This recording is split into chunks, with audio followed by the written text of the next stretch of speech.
కన్నీటి గాథ. కట్టెలపై నీ శరీరం కనిపించదు గంటకు మళ్ళీ, మట్టిలోన పెట్టిన నిన్నే గుర్తించదు నీ తల్లి.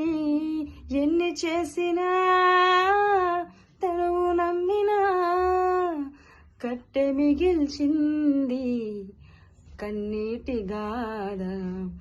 ఆత్మ నీలో ఉంటేనే అందరూ నిన్ను ప్రేమిస్తారు, అది కాస్త వెళ్ళిపోతే ఎవరికి నీ అవసరం ఉండదు. ఆత్మ నీలో ఉంటేనే అందరూ నిన్ను ప్రేమిస్తారు, అది కాస్త వెళ్ళిపోతే ఎవరికి నీ అవసరం ఉండదు. కన్నవారే ఉన్నను కట్టుకున్నవారున్నను, ఎవ్వరికి కనిపించకని ఆత్మ వెళ్ళిపోవును.